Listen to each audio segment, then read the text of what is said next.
kita untuk thalabul ilmi.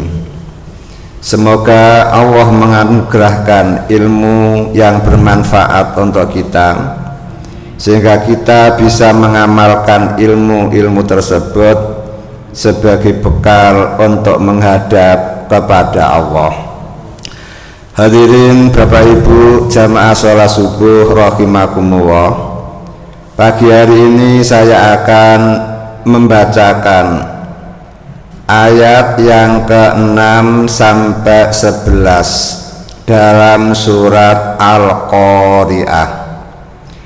A'udzu billahi minasyaitonir rajim. Fa amma man, maka adapun orang sakulat yang berat, mawazinuhu timbangan kebaikannya, fahuwa maka dia fi isatin di dalam kehidupan, radiyatin yang menyenangkan. Wa amman, dan adapun orang khafat ringan, mawazinuhu timbangan kebaikannya, fa ummuhu maka tempat dia hawiyatun neraka hawiyah. Wama, dan apa adro memberitahukan ma ka kepada engkau, ma apa hiya dia, narun neraka hamiyatun yang sangat amat panas. Itulah pagi hari ini yang akan kita bahas. Fa amma man sakulat mawazinu fa huwa fi 'isatir radiyah, maka adapun orang yang timbangan kebaikannya berat, berarti keburukannya ringan, maka pasti dia berada dalam kehidupan yang menyenangkan. Kehidupan yang menyenangkan adalah surga. Kebalikannya, wa amma man khaffat mawazinuhu fa ummuhu hawiyah, adapun orang-orang yang timbangan kebaikannya ringan, berarti amal jahatnya yang berat, maka tempat dia adalah neraka hawiyah.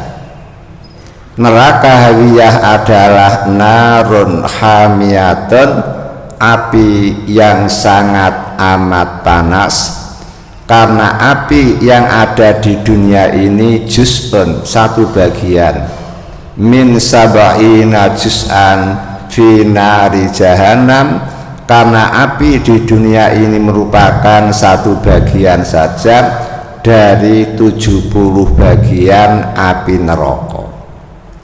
Kalau api di dunia mampu menghabiskan rumah, gedung, bangunan, bahkan membuat orang banyak yang mati, lalu bagaimana dengan api neraka yang panasnya 70 kali lipat? Hanya masalahnya orang yang terbakar di dalam api neraka tidak ada yang mati, karena khulud. Orang yang sudah ada di surga kekal, orang yang ada di neraka juga kekal, sehingga panasnya api 70 kali lipat tidak bisa membuat mereka mati.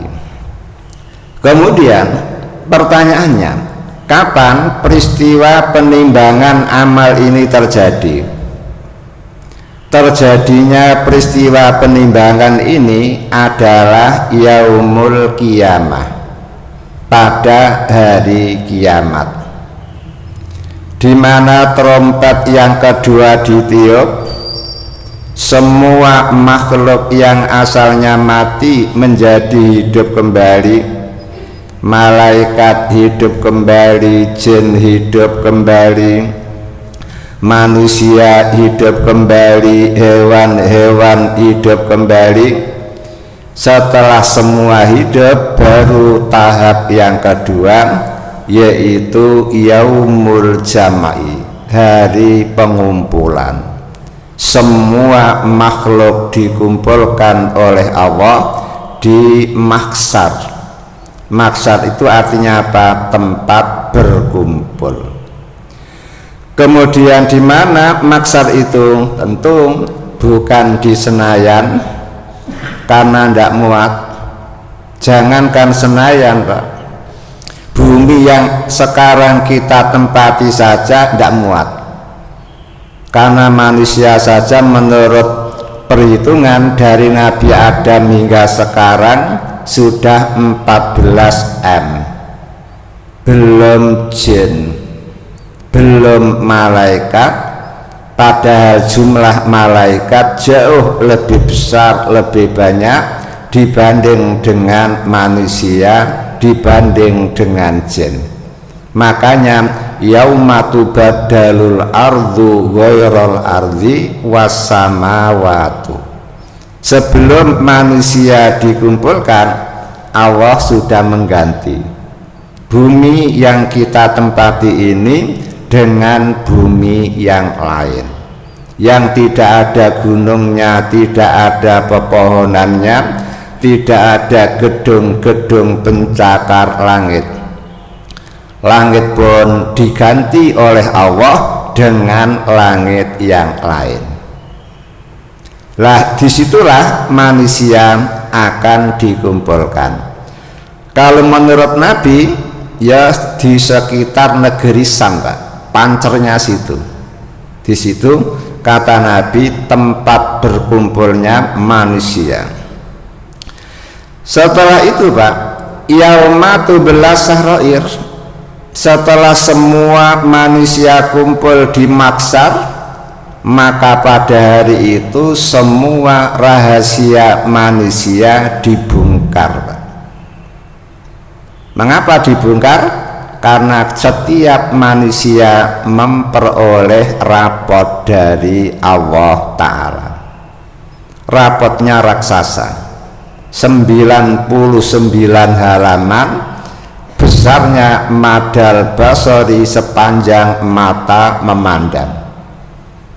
Ketika manusia memperoleh rapot, Pak, manusia hanya terbagi dua. Ada yang begitu dapat rapot senang sekali, saking senangnya dia tidak mau membaca, malah menyuruh teman-temannya untuk membaca karena terlalu pede, Pak. Mukmin beda dengan orang berdosa, durjana. Ketika memperoleh rapot, mereka sambat malihadzal kitab la yughadiru shaghiratan wala kabiratan illa ahsaha. Gumun, takut. Karena apa? Ternyata di dalam rapot perkara kecil tercatat, perkara besar tercatat, pekerjaan sekecil apapun tercatat, sebesar apapun tercatat, satu pun tidak ada yang terlupakan. Itulah hebatnya rapot buatan Allah yang dipegang oleh Mas Rokib dan Mas Atid. Semuanya tercatat di situ, sehingga tidak ada rahasia, semuanya dibuka oleh Allah. Lah, setelah itu baru yaumul qisas, Pak, hari pembalasan. Setiap orang yang pernah melakukan kezaliman terhadap orang lain, baik urusan harta, urusan harga diri, urusan kehormatan, maka dilaksanakan pada saat itu. Sehingga siapapun yang pernah berbuat zalim dengan orang lain, maka siap-siaplah. Yang pernah memukul orang pada saat itu akan kena hukuman. Tentu bukan dengan cara dipukul, namun pahala dia akan diambil, diberikan kepada orang yang pernah dipukuli. Kemudian yang berat apa? Kalau dia mengambil, Pak, mengambil bansos, Pak, berarti 270 juta orang nuntut bareng-bareng di hadapan Allah. Pahala dia pun akan diobral oleh Allah, diberikan kepada orang yang dizalimi. Lah setelah yaumul qisas, hari pembalasan yang sepadan, Pak, selesai, baru yaumul mizan, hari penimbangan, Pak. Karena sudah murni miliknya sendiri, sudah ada yang tidak dizalimi, maka pada saat itulah terjadi yaumul mizan, hari penimbangan amal. Ternyata penimbangan amal ini, Pak, sebagai penentu ditimbang amalnya. Hanya yang perlu kita permasalahkan adalah amal apa yang akan ditimbang oleh Allah. Ternyata semua amal, shaghiratan kanat aw kabiratan, amal kecil tertimbang, amal besar tertimbang, qalilan kana aw kasiron, sedikit ia tertimbang, banyak juga tertimbang. Kemudian sarron kana aw khairon, perilaku jahat ia ditimbang, perilaku baik ia ditimbang. Semuanya ditimbang, tidak ada satupun yang tersisa. Dan panjenengan jangan berpikir seperti timbangan kodok, Pak, kemampuannya hanya 3 kilo, Pak. Namun berpikirlah yang lebih tinggi, seperti penimbangan di imbang-imbang untuk nimbang truk yang bermuatan, itu baru timbangan manusia. Lalu bagaimana dengan penimbangan Allah Ta'ala? Super canggih. Karena profesor-profesor yang bisa membuat alat-alat timbang itu adalah hamba Allah, ilmu dari Allah. Hamba saja bisa seperti itu, bagaimana dengan Allah yang lebih tahu, lebih mengerti? Sudah barang tentu super canggih. Enggak, Pak? Super canggih, Pak. Kemudian amal siapa yang akan ditimbang itu? Ternyata kullu insanin, Pak, kafiron kana au mu'minan, semua orang amalnya akan ditimbang. Baik dia orang kafir maupun orang mukmin, semuanya ditimbang. Illa salasatan, kecuali 3 orang saja yang amal-amalnya tidak ditimbang. Siapa 3 itu? Pertama, sobion, anak di bawah umur, Pak. Ini tidak ada penimbangan amal. Sehingga kalau ada anak di bawah umur kok meninggal dunia, enak, Pak. Enak untuk dia, mungkin sedih untuk orang tua. Namun kalau orang tua memahami, yakin sadar, anak mati di bawah umur justru menguntungkan kepada anak. Mengapa menguntungkan? Karena anak mati di bawah umur pasti surga. Tidak pandang dia anaknya orang mukmin, tidak pandang dia anaknya orang kafir, mesti surga. Makanya harus berbanggalah punya anak di bawah umur sudah meninggal dunia, berarti anak panjenengan betul-betul berhasil karena akan menempati surga. Sementara anak yang tidak mati di waktu kecil, orang tua perlu khawatir, kira-kira bisa husnul khotimah apa justru su'ul khotimah. Lebih-lebih keadaan zaman sudah seperti ini. Lalu apa? Kalau anak di bawah umur melakukan kebaikan-kebaikan, ternyata Nabi Muhammad menjawab, kutibat, kebaikan anak di bawah umur ditulis, Pak, tapi liwa lidaihi, untuk kedua orang tuanya. Semakin banyak kebaikan yang dilakukan oleh anak-anak, semakin banyak kebaikan yang dicatat oleh Allah untuk kedua orang tuanya. Makanya banyak zaman sekarang anak-anak kecil dipaksa orang tuanya untuk takfid ya. Karena apa? Pahala takfid kan luar biasa. Membaca satu ayat saja harus tikrar ya, diulang-ulang isrina marrah 20 kali. Satu ayat diulang-ulang 20 kali. Akhirnya apal. Setelah apal diulang lagi supaya tidak lupa. Padahal satu huruf 10 kebaikan, 10 huruf 100 kebaikan, semuanya itu untuk kedua orang tua. Satu ayat diulang-ulang minimal 20 kali Pak, ketika menghafalkan. Setelah hafal, murojaah diulangi lagi agar betul-betul mendalam. Itulah hebatnya Allah Ta'ala, anak yang berbuat baik, orang tua yang memperoleh kebaikan. Namun kalau anak berbuat jahat, Allah tidak mencatat kejahatan itu untuk kedua orang tuanya selama orang tua tidak menyuruh. Kalau orang tua menyuruh balesan gitu, kemudian anak membalas, nah ini berarti orang tua terlibat. Karena apa? Mendorong, malah menyuruh orang untuk berbuat kemungkaran. Hatta ya perlu Pak, sampai anak itu balik.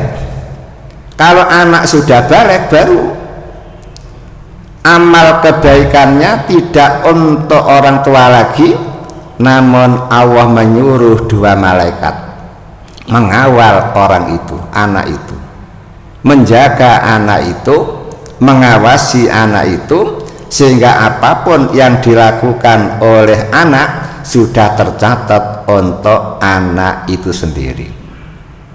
Sangat jahat kalau ada orang tua mengetahui anaknya mau balik belum didasari dengan ilmu-ilmu Islam, sehingga sholat dia tidak tahu, mandi janabah tidak tahu, kemudian puasa Ramadan tidak ngerti. Ini orang tua sama saja dengan apa? Mencemplungkan anaknya ke dalam neraka Pak. Na'udzubillah min dzalik. Karena apa? Sejak balik, apa yang dilakukan oleh anak sudah untuk anak sendiri, sementara anak tidak dibekali dengan ilmu-ilmu syariah, sehingga anak tidak ngerti apa saja yang wajib dilakukan dan apa saja yang wajib untuk ditinggalkan. Makanya panjenengan kalau terlanjur anaknya sudah besar-besar, ya cucu-cucu panjenengan lah yang harus betul-betul diberi apa? Taghrisul akidah Pak, ditanami akidah, taghrisul syara'i, ditanami syariat, sehingga anak tumbuh dengan pengertian ini wajib, ini haram, ini halal, ini haram, semuanya itu harus betul-betul lanyah. Begitu balik dia tinggal mempraktekkan. Kemudian yang kedua Pak, yang tidak ditimbang amalnya adalah naimun, orang yang tidur Pak. Orang tidur itu gratis Pak, nyampluk ke kanan ya gratis, nyampluk ke kiri ya gratis, jejak ke belakang ya gratis Pak.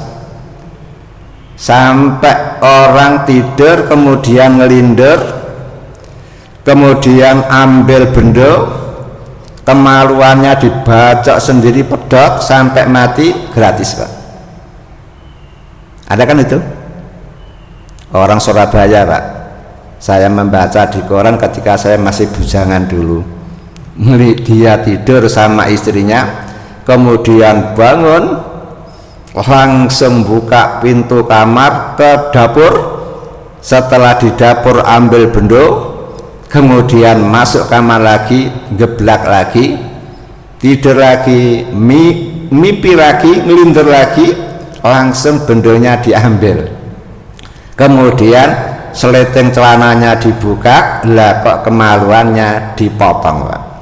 Masa Allah darah muncrat, istri baru tersentak bangun. Begitu tahu suaminya berdarah-darah, dia berteriak keras. Tonggo-tonggonya datang, pintu didobrak. Kemudian setelah dibuka, astagfirullah, kemaluannya mau putus, darah memancar. Dibawa ke Karangmenjangan, baru di tengah jalan sudah tidak bernyawa lagi. Begini tidak apa-apa, Pak. Kenapa? Tidur. Selama dia tidur, selama dia tidak sadarkan diri, itu tidak dicatat oleh Allah, sehingga tidak dianggap sebagai bunuh diri. Lalu bagaimana nasibnya? Nasib dia adalah seperti sebelum tidur. Kalau sebelum tidur dia orang mukmin, ya surga. Sebelum tidur dia kok kafir, ya berarti neraka. Hanya itu. Sampai kapan amal-amal orang tidur dibiarkan oleh Allah? Hatta yastaiqidho, hingga dia bangun. Kalau sudah bangun, baru Pak, amal dia dicatat lagi, yang baik dicatat, yang jahat juga dicatat, tidak ada satupun yang terlepaskan. Kemudian yang ketiga adalah majnun, orang gila, Pak. Orang gila ini melakukan apapun tidak ditulis oleh malaikat raqib atid, melakukan sebesar apapun tidak ditulis, melakukan sekecil apapun tidak ditulis, betul-betul gratis. Lalu bagaimana kalau ada orang gila membunuh? Ya harus al-dhararu yuzal, bahaya wajib dihilangkan. Berarti kalau ada orang gila kok membahayakan orang lain, ya tidak dihukum, Pak, tapi dicegah, ditempatkan di satu tempat sehingga dia tidak membahayakan lagi. Hanya itu saja.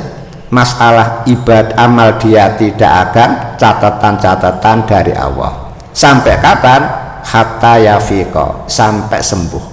Begitu sembuh baru akan dicatat lagi oleh malaikat. Dengan demikian panjenengan pasti, Pak, karena panjenengan tidak masuk dalam tiga golongan ini, berarti amal panjenengan pasti ditimbang oleh Allah Ta'ala. Kemudian diteruskan, Pak, setelah panjenengan tahu bahwa amal yang ditimbang adalah apa? Semua amal, yang baik yang buruk. Orang yang amalnya ditimbang adalah semua orang kecuali tiga itu. Lah pada waktu penimbangan itu baru, Pak, diketahui, Pak, yaumul fasli, hari ketetapan hukum. Hari ketetapan hukum.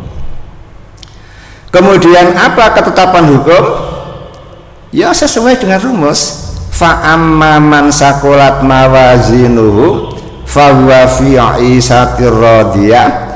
Begitu amal baiknya ditimbang ternyata lebih berat daripada amal buruknya, maka Allah menetapkan hukum, yaitu al-jannah.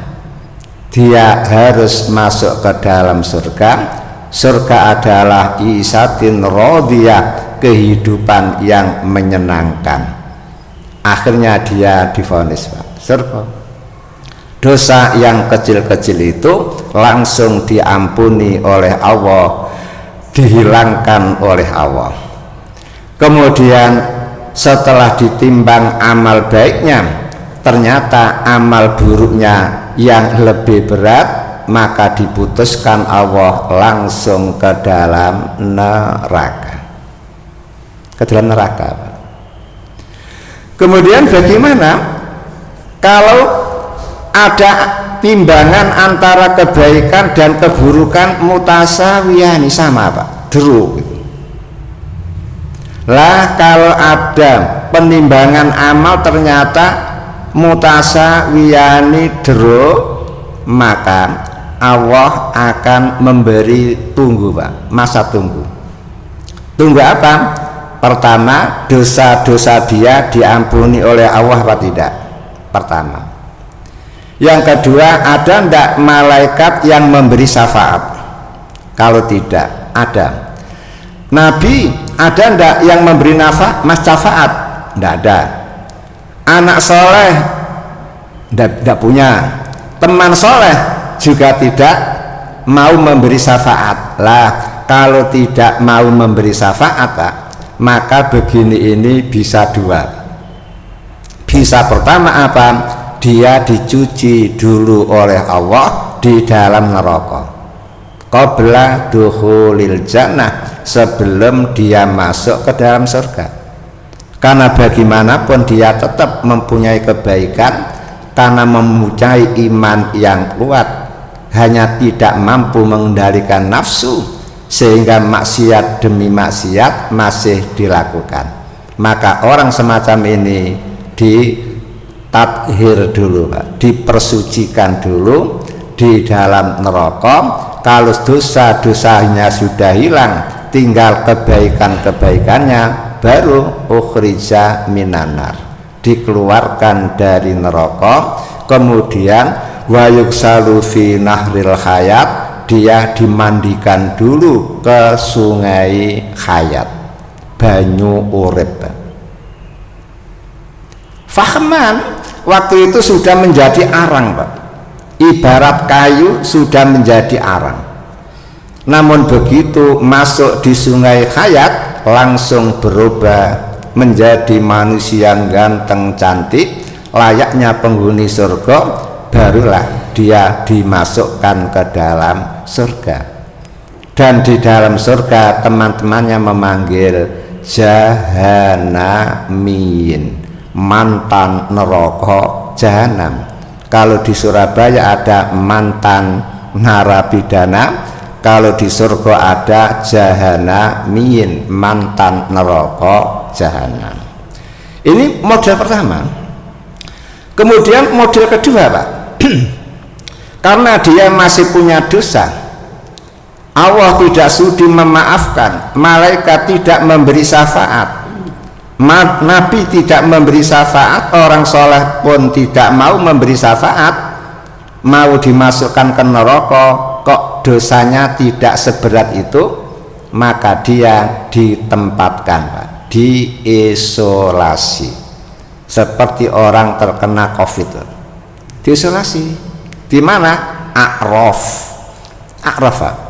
A'raf itu adalah pagar besar antara surga dan neraka. Lalu dia ditempatkan di situ. Disebut dengan apa? Ashabul A'raf, penghuni-penghuni A'raf. Siapa penghuni A'raf itu? Banyak, Pak. Ulama mengatakan yang pertama al-majnun, orang gila sejak kecil. Orang gila sejak kecil itu tempatnya adalah di A'raf. Surga tidak layak karena dia tidak akil, neraka tidak layak karena dia tidak mukallaf, ya. Makanya ditempatkan di A'raf. Kadapun kalau orang gila kok setelah balik, Pak, maka hukumnya adalah dilihat sebelum balik. Kalau sebelum balik dia mukmin berarti surga. Kalau setelah balik dia sebelum gila dia kok kafir berarti neraka. Berarti hukum orang gila setelah dewasa itu mengikuti sebelum dia gila. Namun kalau gilanya sejak kecil berarti enak, ashabul a'raf. Kemudian yang kedua adalah orang yang sejak balik sampai wafat tidak pernah mendengarkan dakwah Islamiyah. Seperti orang-orang yang hidup di hutan-hutan, taruhlah seperti apa? Dayak, Pak, ya, yang hidup di tengah hutan, radio tidak masuk, TV tidak masuk, mubalek tidak ada yang pernah datang ke sana karena tidak bisa, Pak. Tidak ada kendaraan, jalan kaki tidak mungkin, sehingga mereka tidak pernah mendengar dakwah Islam. Maka mereka tidak haram untuk kufur, tidak wajib untuk beriman. Maka besok pada hari kiamat tempat mereka adalah A'raf. Kemudian yang ketiga termasuk ini Pak, orang yang antara kebaikan dan keburukannya sama, sementara Allah tidak memaafkan, maka mereka akan diisolasi dulu di Araf, namun pada akhirnya mereka pun masuk ke dalam surga. Makanya panjenengan harus berhati-hati, dan sekarang panjenengan jangan terlalu pede. Mengapa pede? Karena panjenengan tahu manja bil hasanati falahu asru amsalihah, siapa berbuat baik 1 kali dibalas Allah 10 kali, wa man jaa bisayyi'ati fala yujza illa misluha, siapa yang berbuat jahat 1 kali maka akan dibalas 1 kali. Berarti orang berbuat baik 10 kali, orang berbuat jahat 90 kali. Kalau ditimbang berat mana Pak? Kan berat yang baik Pak, secara akal begitu. Namun nyatanya ada orang yang amalnya ditimbang justru yang jahat yang berat, yang ringan yang ringan, yang baik yang ringan. Berarti dia berbuat jahat 100 kali, dia hanya berbuat baik 9 kali, sehingga masih berat kejahatannya. Berarti kan betul-betul jahat. Makanya Nabi ngomong wailun liman golabat aksaruha akadua aksaruha, celaka buat orang yang satunya mampu mengalahkan yang 10-nya. 1 berbanding 10 kok masih menang yang 1. Itu saking jahatnya orang, saking buruknya orang, sehingga Nabi ngomong wailun, orang yang semacam itu betul-betul celaka Pak. Wail, ada neraka, sudutnya Pak dilubangi lagi, namanya wailun. Di sudutnya dilubangi lagi, namanya goyun. Sudutnya dilubangi lagi, namanya yalamlam. Istilah Medaeng Pak, hukuman di dalam tanah, penjara di dalam tanah, itu namanya wailun. Berarti betul-betul berat. Kemudian diteruskan Pak, apa manfaat Allah membocorkan cara keputusan penimbangan amal, sehingga Allah mengatakan fa amma man sakulat mawazinuhu fa huwa fi 'isati radiyah wa amma man khaffat mawazinuhu fa ummuhu hawiyah. Apa sih manfaat atau apa maksud Allah kok membocorkan hal semacam itu?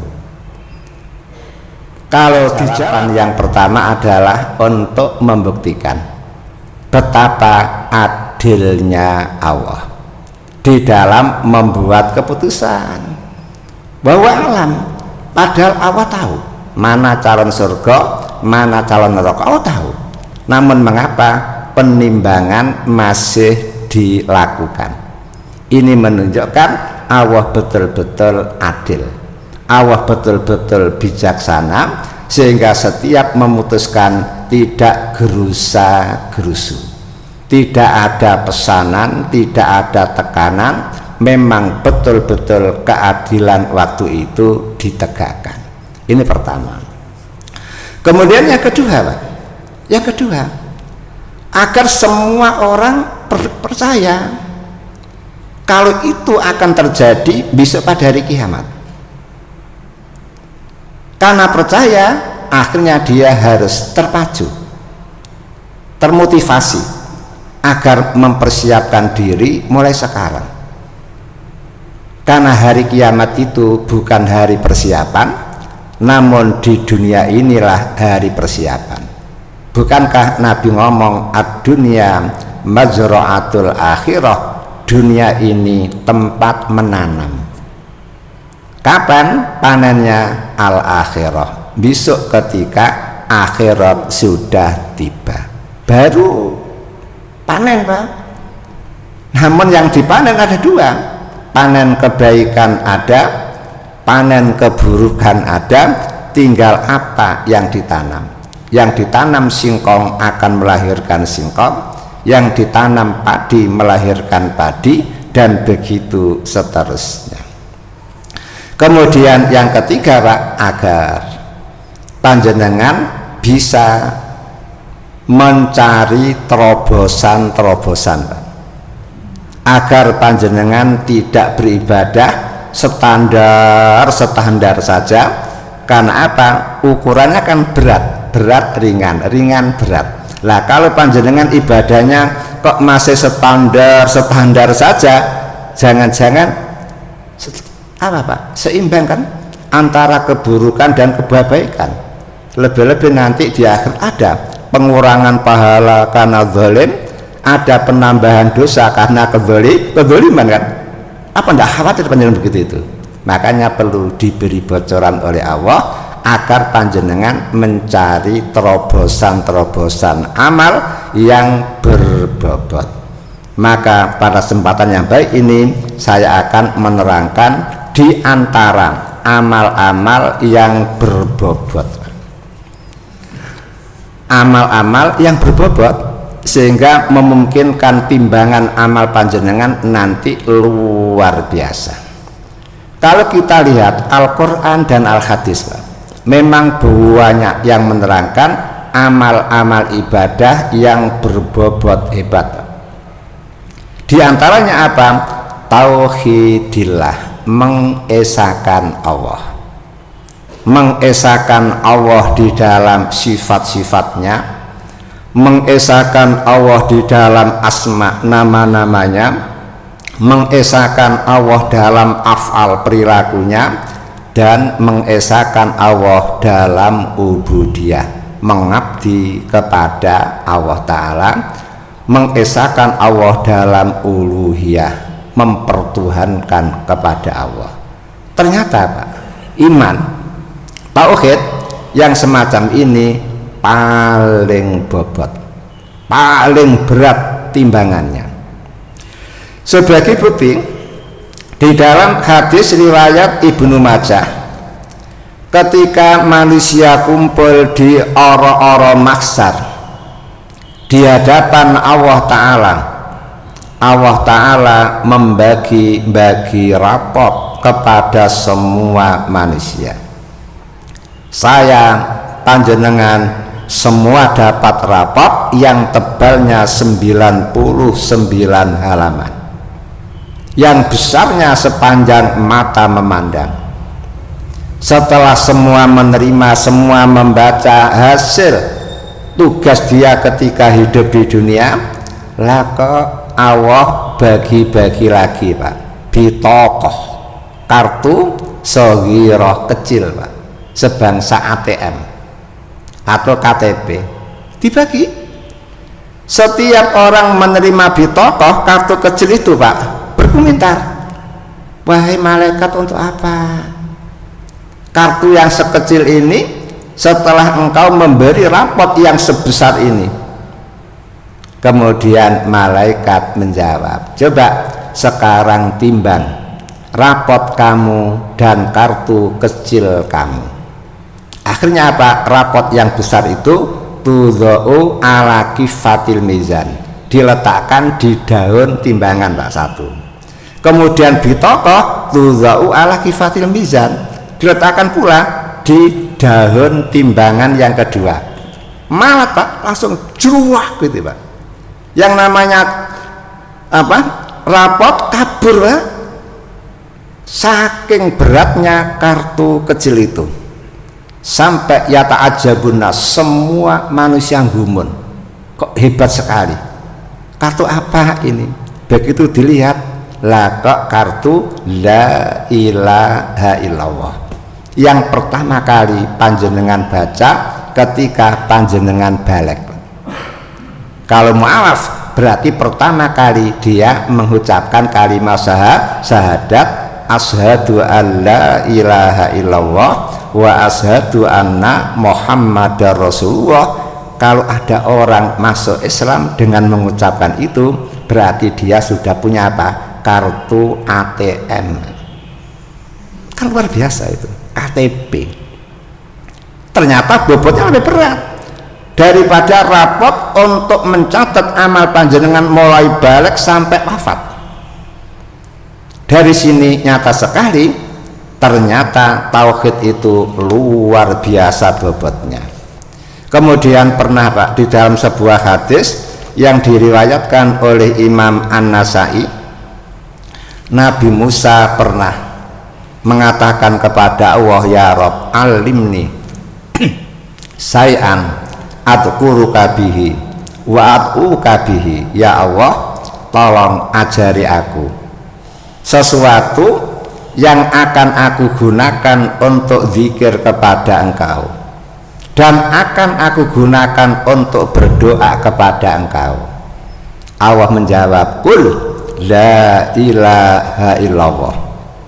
Wahai Nabi Musa, ucapkan saja la ilaha illallah. Nabi Musa guyu, ya Allah, kullu ibadika yaquluna hadza. Semua hamba engkau sudah ngomong seperti itu. Yang saya maksud, tahusuni, engkau memberi aku ilmu khusus untuk aku, bukan untuk umum. Apa jawab Allah? Hei Musa, coba kamu timbang la ilaha illallah dengan langit lapis sab 7 beserta para pemakmurnya, penduduk-penduduknya, bumi sab 7 beserta penduduknya. Coba kamu timbang, letakkan dalam satu daun, kemudian la ilaha illallah kamu letakkan di daun timbangan yang kedua. Setelah diletakkan Pak, lah kok malat bihinna la ilaha illallah.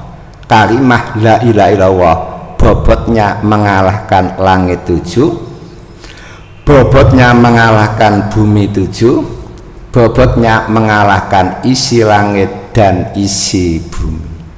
Maka panjenengan harus setelah menyatakan diri sebagai beriman dengan mengucapkan kalimat syahadat, maka panjenengan harus selalu memperkokoh iman panjenengan dengan selalu mengucapkan la ilaha illallah. La ilaha illallah, ucapan yang sepele namun masya Allah bobotnya luar biasa. Bobotnya luar biasa.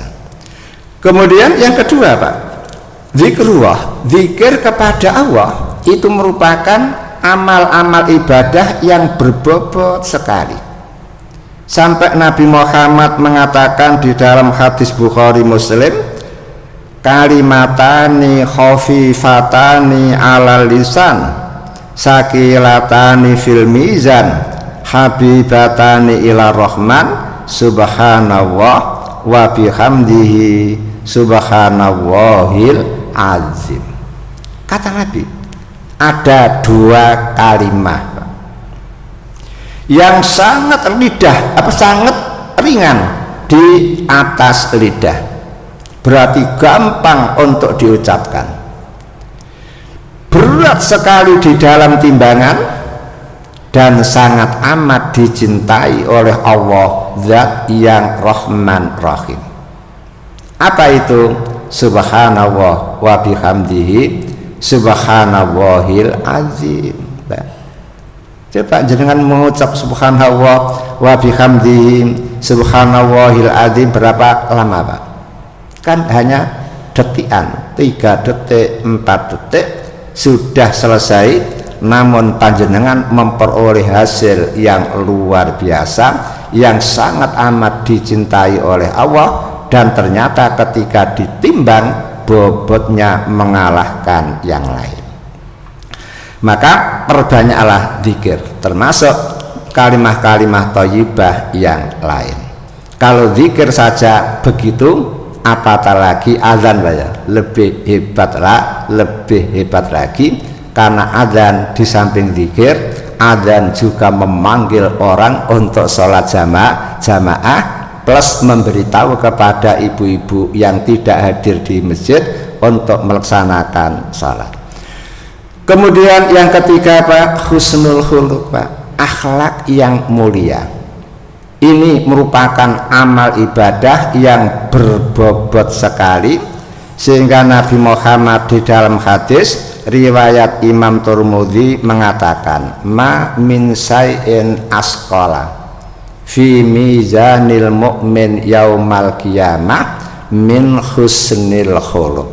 Tidak ada amal ibadah yang paling berat timbangannya pada hari kiamat melebihi husnul khuluq, akhlak yang baik, akhlak yang mulia. Yang dimaksud Pak, akhlak yang mulia ini adalah pertama, berakhlak mulia terhadap Allah, berakhlak mulia terhadap malaikat, berakhlak mulia terhadap para nabi, berakhlak mulia terhadap ulama, berakhlak mulia terhadap kedua orang tua, baru berakhlak mulia terhadap sesama manusia. Itu rang-rangannya Pak. Allah dulu, malaikat, para nabi, para ulama, orang tua, baru berakhlak mulia terhadap sesama manusia, mukminan kana au kafiron, baik manusia itu mukmin maupun kafir. Kemudian berakhlak mulia dengan hewan, berakhlak sama hewan. Sekarang bagaimana berakhlak mulia terhadap Allah dan Rasulnya? Gampang Pak. Kalau Allah dan Rasulnya lebih panjenengan cintai, lebih panjenengan utamakan daripada diri sendiri, daripada istri, daripada suami, daripada anak, daripada jabatan, daripada harta kekayaan, berarti panjenengan sudah dianggap orang yang berakhlak mulia kepada Allah, berakhlak mulia kepada Rasul. Kenapa? Allah dan Rasulnya lebih dicintai, lebih diutamakan daripada yang lain, termasuk diri sendiri. Apa bisa begitu? Bisa, panjenengan bisa. Itu buktinya apa?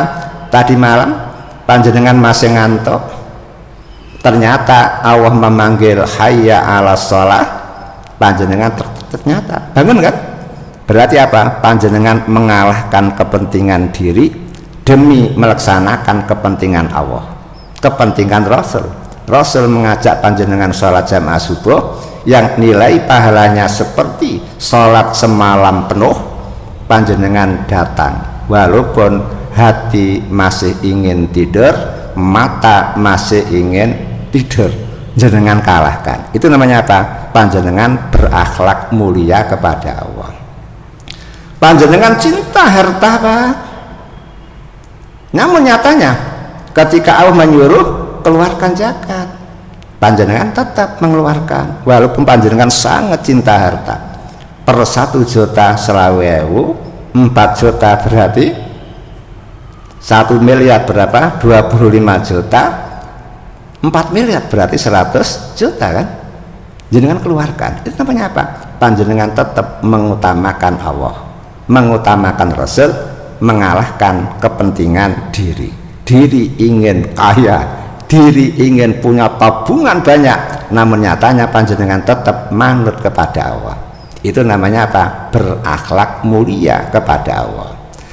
Sekarang bagaimana contoh berakhlak mulia terhadap malaikat? Gampang Pak.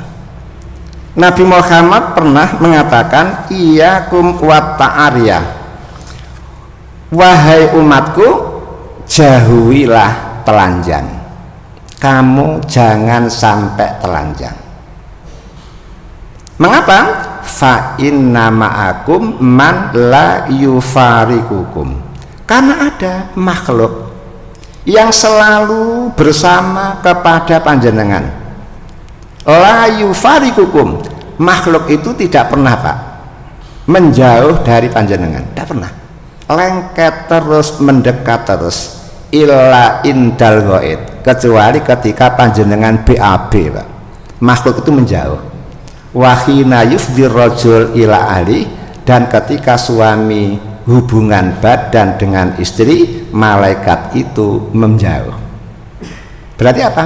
Itu caranya. Kata Nabi, fastahyuhum, wahai umat Islam, malulah kalian kepada malaikat, wa akrimuhum, dan muliakan mereka, para malaikat.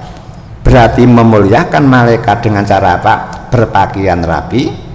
Malu dengan malaikat adalah tidak telanjang, kecuali di saat tertentu.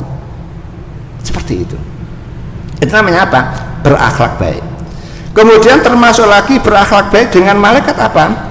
Nabi Muhammad mengatakan dalam hadis riwayat Imam Bazar, salah satu la taqrabuhumul malaikah.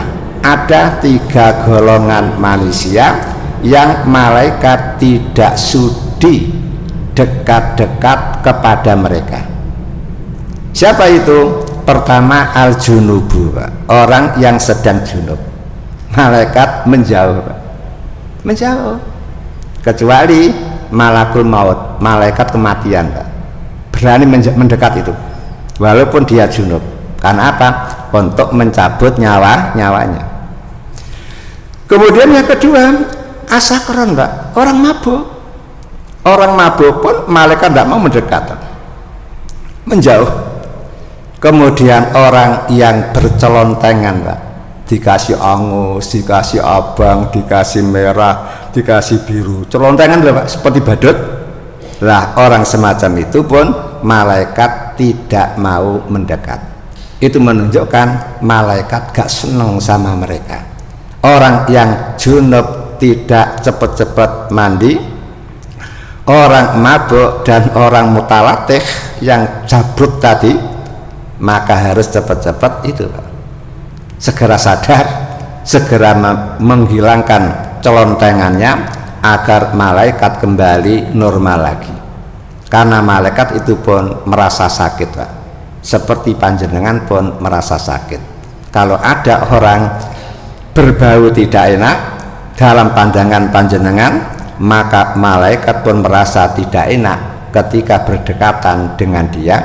Makanya Nabi Muhammad ketika diajak makan oleh sahabat-sahabatnya, satu makanan, Pak, yang ada bawang merahnya yang mentah, Pak. Kalau Nabi ngomong, aku tidak mau makan, silahkan makan sendiri. Mengapa? Karena Nabi Muhammad itu kapanpun bisa kedatangan malaikat Jibril.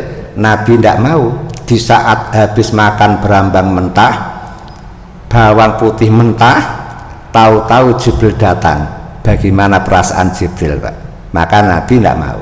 Jadi kan boleh, asalkan apa, Pak? Habis itu cepat-cepat sikat gigi sehingga tidak mengganggu kepada malaikat, agar tidak mengganggu kepada teman-teman yang lain.